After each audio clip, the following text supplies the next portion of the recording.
Hello friends, welcome to Psycho. In this video, you're going to learn what is personality, how to assess personality, and what are the theories which was proposed by famous psychologist in the history of psychology. What is personality? Personality is a unique way in which each individual thinks, acts, and feels throughout life. Basically, the term personality is derived from the Latin word called persona, which means mask. But the word personality is not physical appearance or a role or any mask. It is a unique way of feeling, thinking, and acting.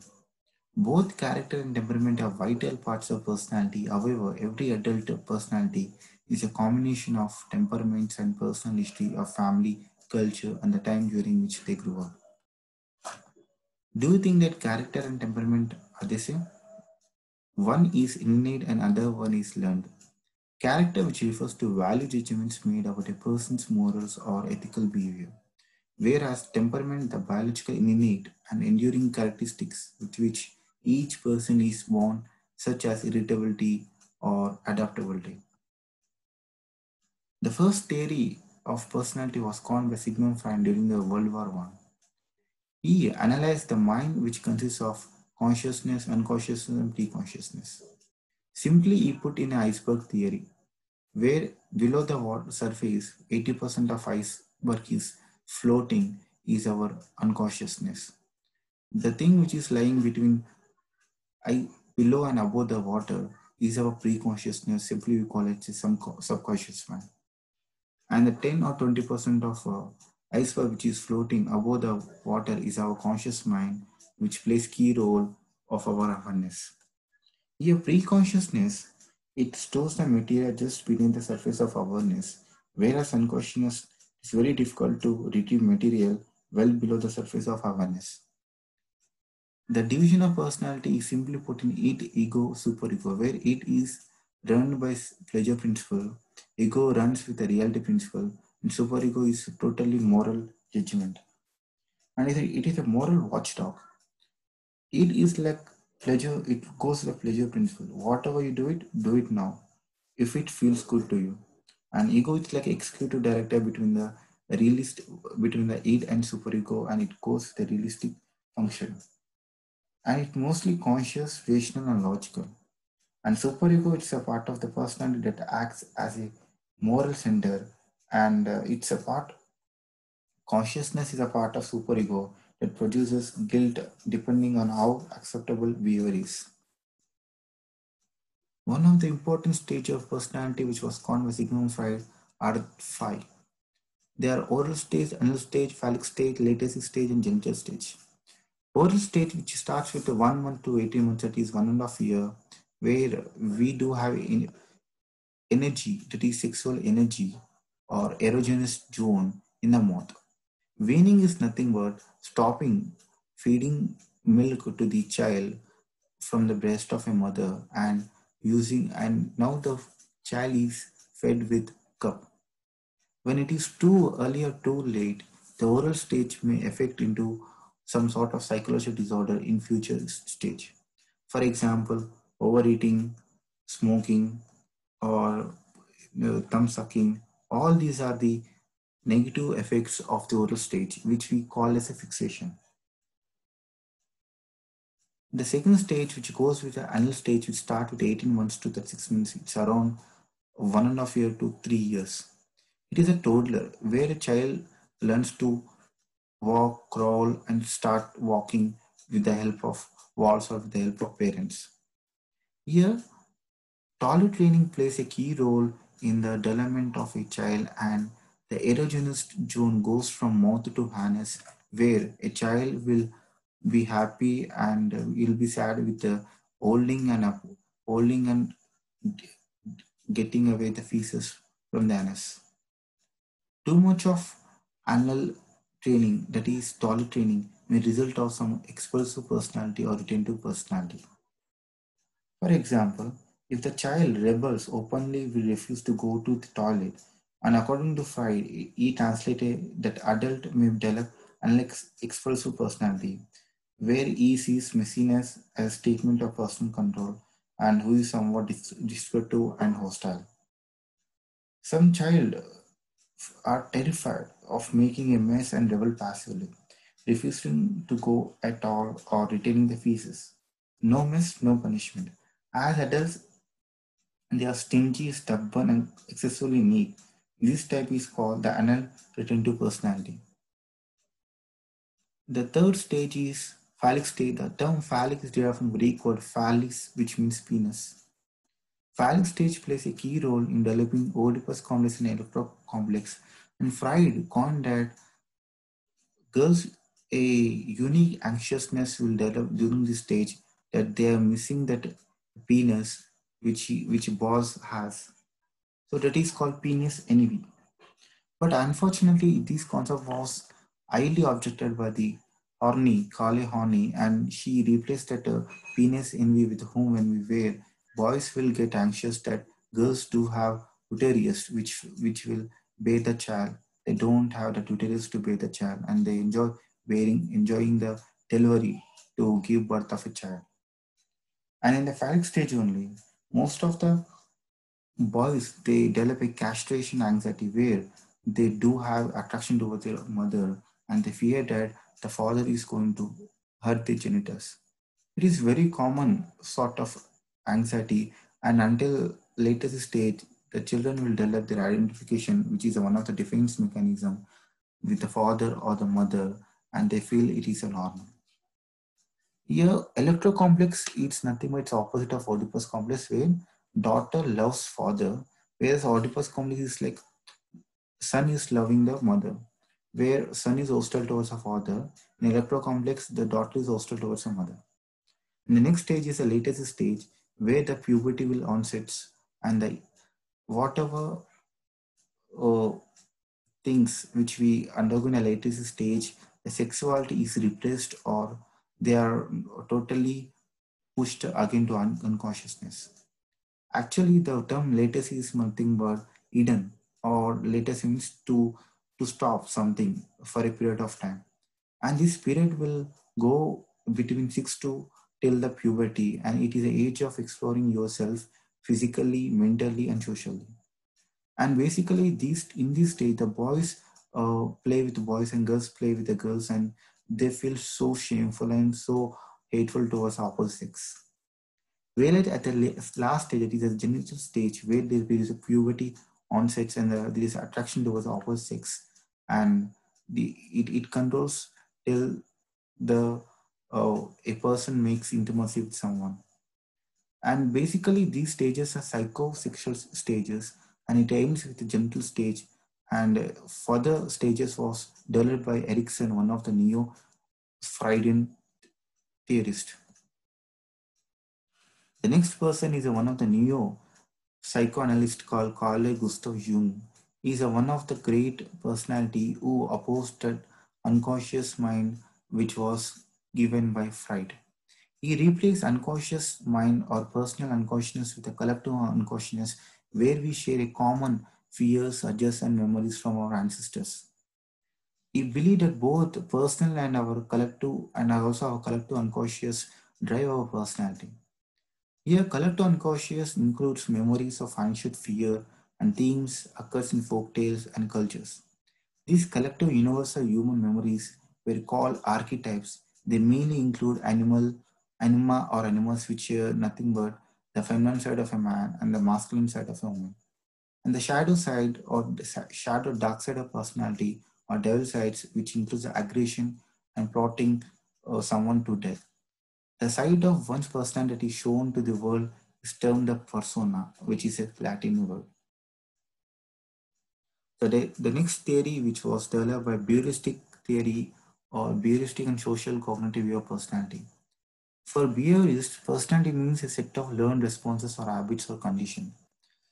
Skinner, who developed the Heuristic approach, and he totally opposed the Freud unconscious or deterministic theory.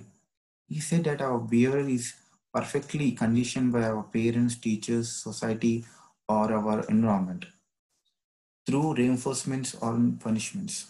Whereas social cognition learning theorists who emphasize the importance of both the influence of others people and of a person's own experience on learning. They view cognitive processes such as anticipating, judging, memory, and imitation of models. So social cognitive learning, which is a combination of both a heuristic and humanistic type of approach. Basically, social cognitive learning deals with how you processed, how you develop your consciousness is total developed in your society only. It's not like unconsciously it is installed in your personality, or it's not conditioned. It's your perception, it's your attitude, it's your memory, it's your imitation, it's your judging, it's your anticipating. Bandura, one of the great person who used reciprocal determinism and self-efficacy. According to him, our behavior is determined by three factors, that is environment, the behavior of the person, and the person or cognitive factors. These three, they are very reciprocal and they are very give and take in policy. So that's why we call it is a reciprocal determinism, because three are interdependent, and one of the anything is missing, the whole view is changed.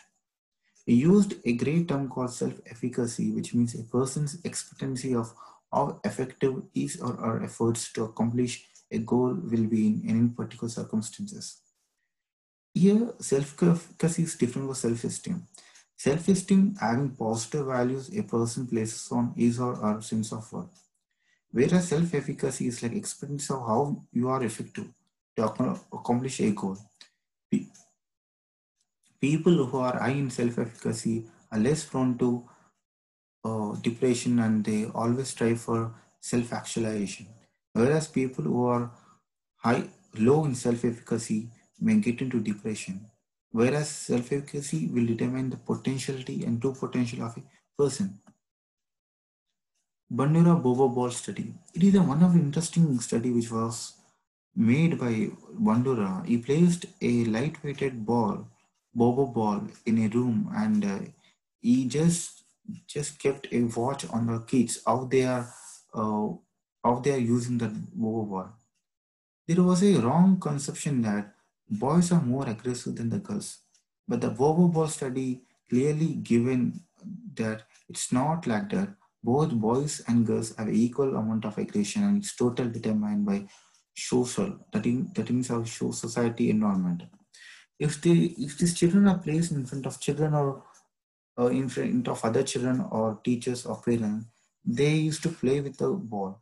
If they are placed alone in a room, they used to throw, they used to punch, they used to kick, and they used to uh, pick it up, and they used to manage to destroy that bobo ball. This is one of the interesting experiment which was given by Albert Bandura, and he totally said that our beard is totally fixated, managed, manipulated, and controlled by our culture, that is our social, that is our society. So the three factors which determine our personality, which was given in Bandura, are personal factors, environmental factors, and behavior. Here, personal factors, which includes values, beliefs, goals, self-efficacy, expectations, and attributions. Whereas environmental factors, it includes reinforcement, instructions, feedback, others' behavior, conditions, etc. Behavior, which includes our own, that is actions, choices, statements, learning, and achievements. These three factors are interlinked and interconnected, and these three factors determine our personality. If we take our personal factors, belief systems, goals, and self-efficacy, they determine our true potentiality of our attribution. And environmental factors, they condition our behavior through reinforcement or punishment, or through reward system, or through feedback. Our own behavior, that means even though we got a good feedback, even though we have self-efficacy, how you choose and how you act, how you state, and how you learn from these achievements plays a key role in determining your personality. Rotal learning theory, which is one of the important theory, used a new term called locus of control. Basically, Rota's social learning theory is derived from the Thorndike law of effect. He agreed the Bandura theory of social cognitive theory, and he made a new theme that is called locus of control, where whether your locus of control is inside or outside. People who are having locus of control inside, they enjoy their life, and they're very successful, and they do have good self-efficacy. People who have locus of connotaries outside, that means they totally depend on luck and environment. They are prone to depression, and they think that their life is not at all determined by them, and their life is not at all controlled by them, and they are prone to some sort of psychoneurotic disorders. And authors described about expectancy and reinforcement are the two which influence the personality of a person. Reinforce is like uh, it's like making a person to do the thing again and again because he's getting reward or because he's getting satisfaction from it. Expectancy, a person's subjective feeling that a particular behavior will lead to a reinforcing consequences. Humanism and personality. Humanism is one of the third wave after psychological theory and behavioristic theory. Humanistic perspective focuses on personal uniqueness and subjective feelings and freedom of choice. An important tool in human is self-actualization, which was coined by Maslow in his theory of hierarchy needs. The self-actualization is the element of an image of oneself or the self-concept. Self-concept means what people are told by others and how the sense of self is reflected in the words and actions of important people in one's life, such as parents, siblings, teachers. One of the greatest contribution from humanistic theory is Carly Rogers. He said that we do have positive record. In positive record, we have two types, that is conditional and unconditional. Conditional positive record is nothing but it is giving the positive record that is given only when the person is doing what the providers of positive record wish. Whereas unconditional positive regard is nothing but referring to the warmth, respect, and accepting atmosphere created by the therapists for clients in person-centered therapy. Positive regard that is given without conditions or strings attached. The person who gets into self-actualization and totally unconditional positive regard, they function fully. That is called fully functioning person. The last and modern theory, which was explained by the Cattell and Alport, is a trait theory, which is one of the major milestone in the psychology, which determine the personality is nothing but it's a full of traits. A trait is a consistent, enduring way of thinking, feeling, or behaving, and an attempt to describe personality in terms of person traits. Cattell, he introduced a 16 PF, that is 16 personality factors, which have two types of traits, that is surface traits and source traits.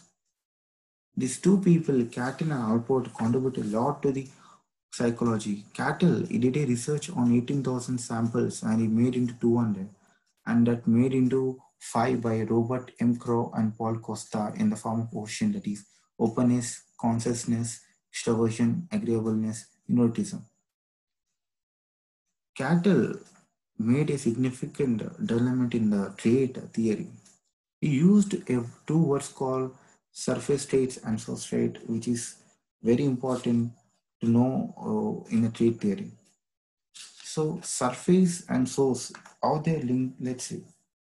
Surface traits, they are aspects of personality that can easily be seen by other people in outward actions of a person. Source traits, the more basic traits that underline the source traits, surface traits forming the core of personality. Let's take an example.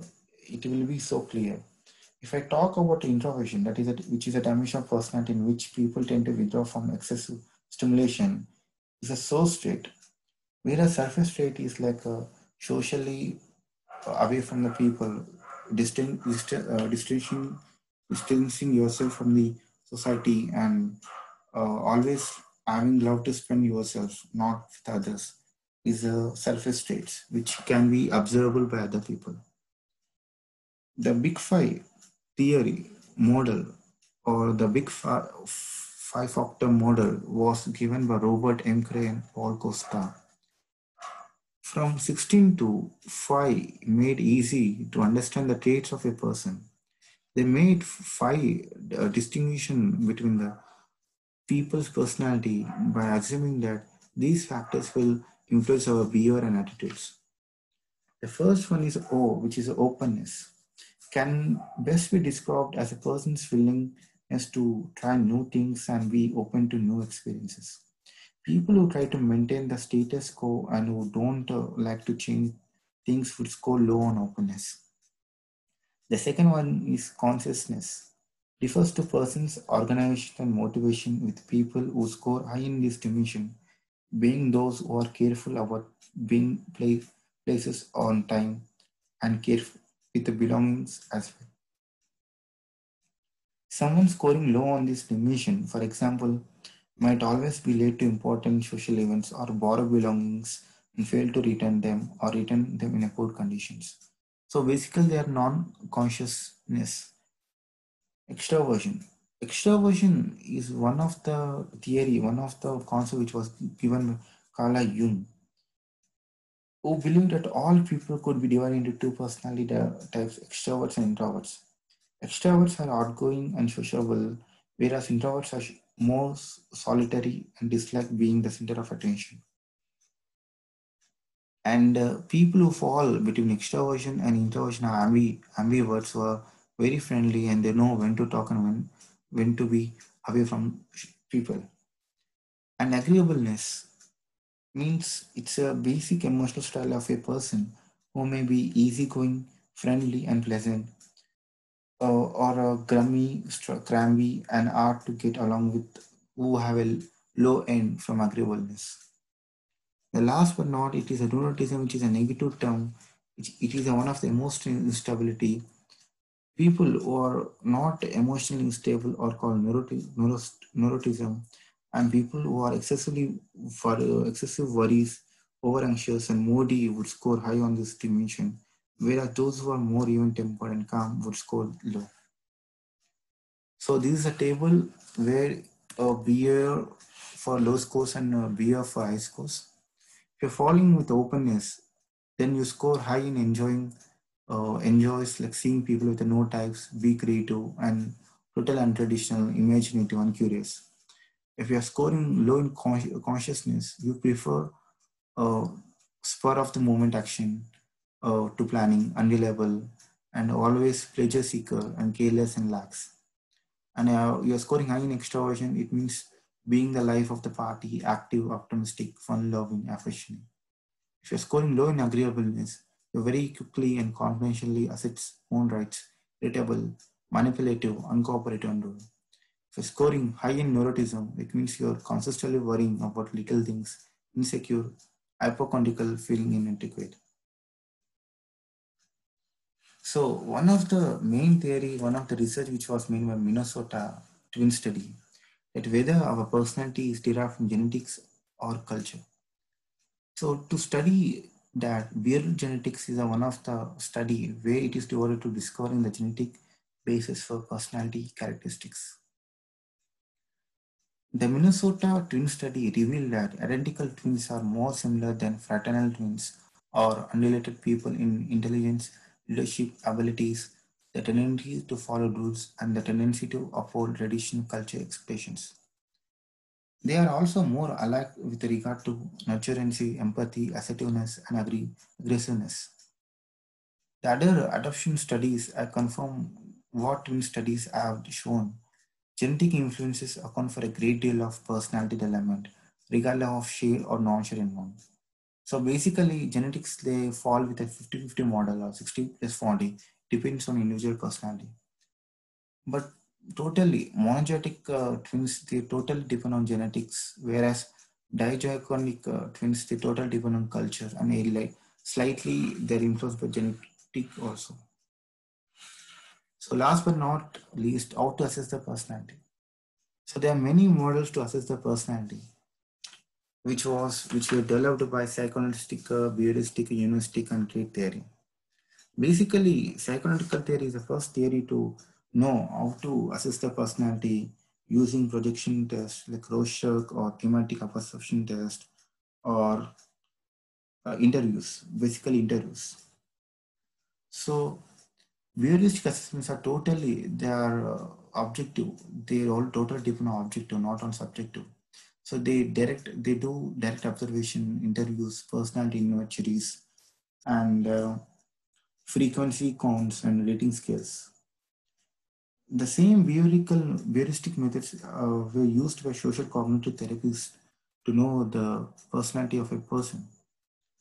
And trait theories, they do have many assessments. If you take 16 personality factor questionnaire, 16 PF, neuroticism, extroversion, openness, personality inventory, that is NEOPI3, Myers-Briggs type indicator, that is MBTI, Ising personality questionnaire, that is EPQ, Keirsey temperament sorter, that is KTS, California psychological inventory, that is CPI, Minnesota multiphasic personality inventory version 2, restructured from MMPI to RF.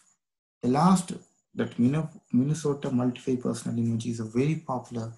It not only assesses the personality but also to assess the personality disorder like schizophrenia, bipolar disorders. Myers-Briggs type indicator, that is MBTI, based on Carl Jung ideas of 4 personality dimensions: the sensing, intuition, that is S by N dimension, the thinking feeling, T by F, introversion extroversion, I by E, perceiving and judging, P by J. This test is also used for career which they are suited. Basically, personality inventory, they use paper and pencil or computerized tests that consists of statements that require a specific standardized response from the person taking the test. So other way of assessing the personality was given by Sheldon, which is a very traditional. He said that basically we are 3 types of people, like one is short and not too fat or too thin, and the other is too uh, like a very fat and very short. Another person is very tall and very thin. These 3 type of personality is called endomorph, ectomorph, and mesomorph. And endomorph people, they are like a totally jealous and totally they're self-centered people. And ectomorph people, they're totally normal. They're like a easygoing and they are very normal people. And mesoform people, they are very patient and they are very lovable and they don't get angry easily. But coming to this theory, which was given by Isaac and the Herodotus, Herodotus is one of the historian. He's called father of history, and from his genre, from his era, Hippocrates, one of the great medicine and physiologist, given 4 types of people based on their fluids, that is melancholic, chloric, phlegmatic, and sanguine. From these 3 fluids only, I think theory he elaborated very briefly. If you take emotionally unstable neurotic people, they they get into very like anxious, moody, rigid, sober, pessimistic, reserved, unsociable, quiet, and people who are very extroverted. They are sociable, outgoing, talkative, responsive, easygoing, lively, carefree, uh, leadership, and people who are very emotionally stable. They are very reliable, even-tempered, calm, controlled, peaceful, thoughtful, careful, and passive. And people who are introvert, I said, moody, anxious, rigid, sober, pessimistic, reserved, unsociable, and quiet. These people gets into neurotic, that is emotionally unstable. And people who are very touchy, restless, aggressive, excitable, changeable, impulsive, optimistic, and active. They are like a comes in a caloric fluid. And sanguine fluid, they are very emotional, like stable. And phlegmatic, they are very introverted. And melancholic, they are very emotionally stable. So this total pie chart will give a complete sense and complete picture of the how to assess the personality based on these 4 things. And the projective technique. Here, projective test or projective technique is one of the popular tests which was developed by Rochner and Murray and Morgan. And it is mostly used by psychoanalytic theorists. The Rorschach ink blot test was developed in the year 1932 by Swiss psychiatrist. It has 10 ink blots, 5 black ink on a white background, and 5 in colored inks on a white background used to describe personality, diagnose mental disorders, and predict behavior. The second one, the thematic apperception test, which consists of 20 pictures, all black and white. Clients asked to tell stories about the person or people in the picture. And other tests which include the projective test are sentence completion test, draw a picture, honesty person. So if you see, what do you see here? Many people think that it's a angry young man, tiger, butterfly. There are many perspectives in this. So it is one of the projective technique where you're assessing uh, the client based on a ambiguous visual stimuli which is present to the client, and ask the client to respond with whatever comes to mind. These weird shapes and weird things will determine the inner personality and inner view of a person, and it will make sure and ensure the counselor to know and assess the client's personality. It is one of the Rorschach ink blot test where ink is spilled on the paper on one side of paper, and when you open the other side, you will get the same image on the two sides. These three are the TAT, thematic apperception test, which was developed by Morgan. The thematic apperception test, it is basically based on your story, which is said by client. Client is interpreted by the psychoanalyst who looks for revealing statements and for projections of the client's own problem onto the pupils in the picture.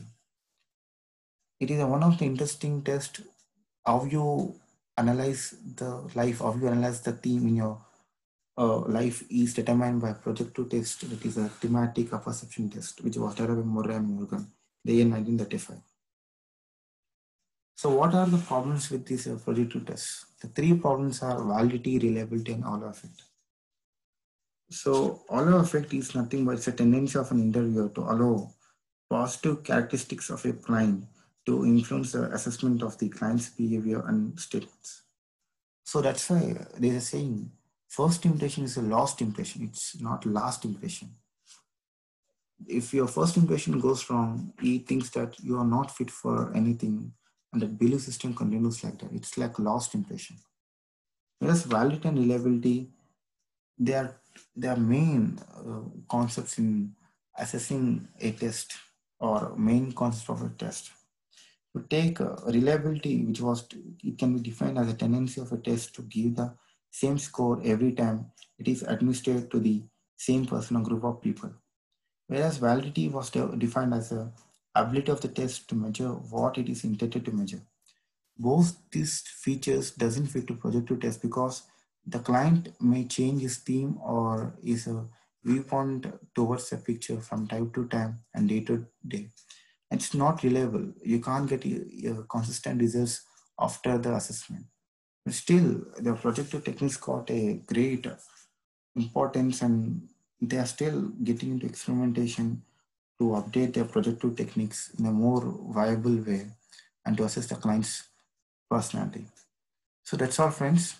So hope you understand what is personality and how to assess personality. If you have any doubts, you can comment in the below section. Thank you for watching. Have a nice day.